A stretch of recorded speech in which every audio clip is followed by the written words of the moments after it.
or rape little girls. Okay. Welcome to the American Rambler with your host Paul Grafton. As many of you know, I've taken up residence in the underground bunkers of Kiev with my beautiful wife Tamila.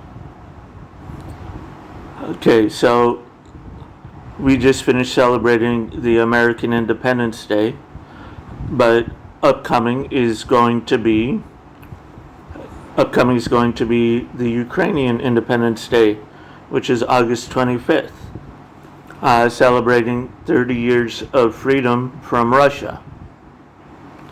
Okay, now there is a fury brewing about on whether or not female soldiers should be marching in high heels during a dress parade. Okay, as I remember, boondockers were not too comfortable either. So here's what we're going on. Ukraine's defense ministry caused outrage on Friday after it published pictures of female soldiers rehearsing for an upcoming military parade wearing high heels. In the pictures, the female students of a military college are seen wearing military fatigues and black-heeled shoes, which even the cadets themselves admit are impractical.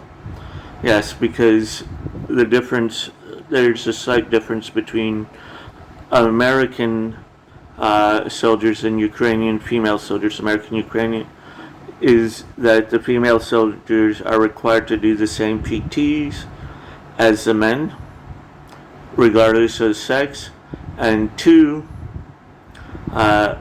some of them will and be sent to the front lines.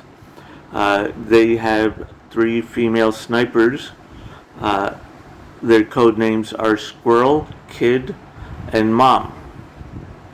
Today we are training in high heels for the first time.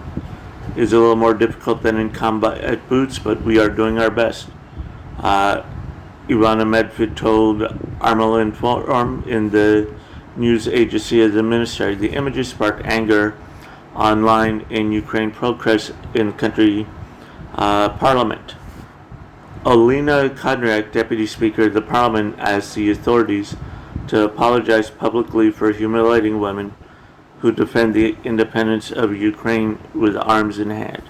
Yeah, that's like I said, it's a little different.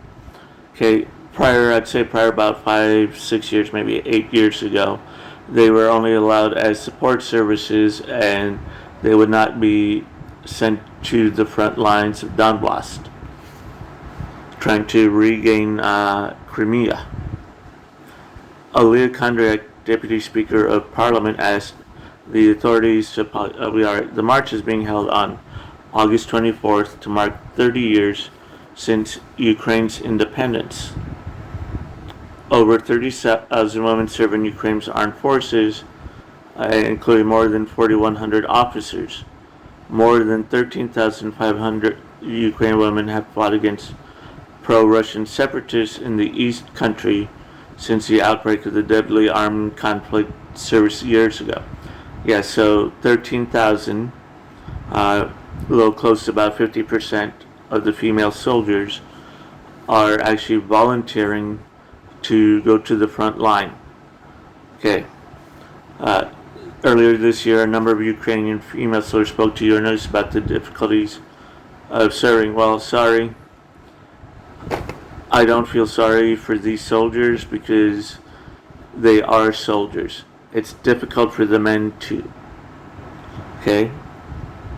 Yes, I know you protect both foreign and domestic residents here, but as I said, it's tough for the men. Interesting story that you guys had out there. Some men don't like having the women there, and then there's also the poor decisions women makes, like one soldier, or was it several soldiers? One girl said it was her birthday, so these men risked their lives picking 101 roses so she could have a spectacular birthday while serving in the front. So what do you think? Should the women be made to wear high heels during the procession? If you notice, all the other ones, even military, they do the same thing. I remember women were getting out of additional services by volunteering to be in this particular brand. So when I was in the Navy. So let's hear it. At least the women have the courage to go to the front lines, or at least 50% of them. But once again, what do you think? Should the women be made to serve made to wear high heels during processions? All right, and don't forget to check the links below for where else you can find additional videos. Thank you.